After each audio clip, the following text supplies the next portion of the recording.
In the past couple of years or so, producing a smartphone that can stand apart from the crowd has become quite a feat as the industry has become filled with very capable mid-rangers. Being a startup in this market is tough, and standing out amongst the likes of the Galaxy S8 and the iPhone 7, tougher yet. OnePlus though have managed to make their own place. Like the Nissan GT-Rs of the car world, their bid to the top spots has rested solely on their ability to produce flagship killers. Phones that offer flagship performance at somewhat affordable prices. With the OnePlus 5 though, they might have just bent the rules a bit too far. Hey guys, Ash here from C4E Tech, and today we reveal how OnePlus has been caught red-handed while increasing benchmark results on their flagship device, the just launched OnePlus 5.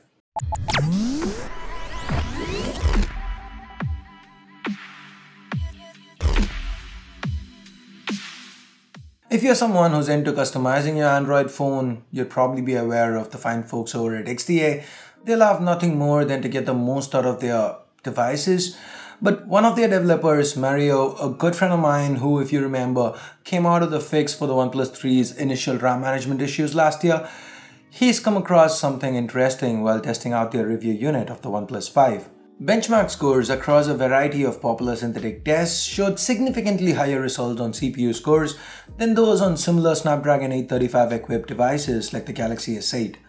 In the past, OnePlus had already once been called out by the devs for cheating on benchmarks with the OnePlus 3, and this time too, something felt incredibly fishy. Digging deep, they found that OnePlus, through a modified manifest in the ROM, has targeted several popular benchmarking apps so that the lower clocked 4 cores in the Snapdragon 835 chip artificially ran at their highest clock speed of 1.9 GHz whenever these benchmarks were detected to run. So, how much can something like this affect the performance? Well, when the OnePlus 5 is cheating, the CPU spends 95% of its time in the highest frequency state. That's a jaw-dropping percentage that will never happen with day-to-day usage. In fact, just to show how much OnePlus had been cheating, the devs built a secret build of the benchmark, and without OnePlus cheating enabled on it, the cores hit max frequency for only 24.4% of the benchmark duration. So 95, 24.4. Now, why would OnePlus do something like this? Well, the answer to it is quite simple. Inflate the benchmark scores to make it seem as if they've done something like fine-tune the OnePlus 5 to really high levels, and of course to nudge journalists, reviewers, and even prospective buyers towards a more positive opinion of the device. There are so many people who care about benchmarks and to see their phone doing much better than the competition, especially at launch, makes sense, right?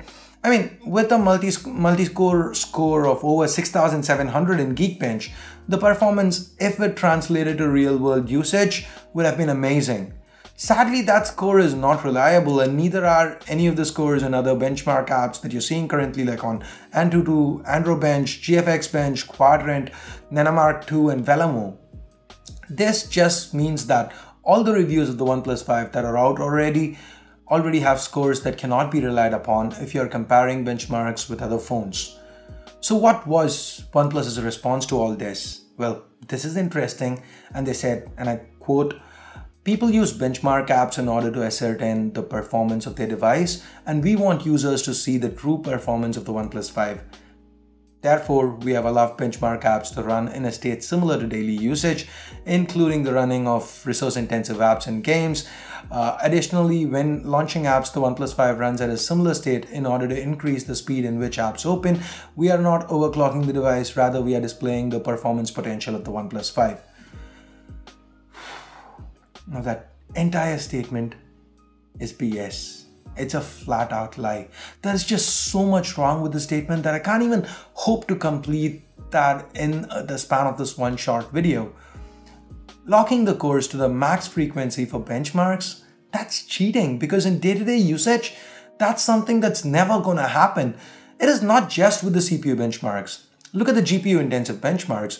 The thermal limits are ignored. Like, this is how it works, right?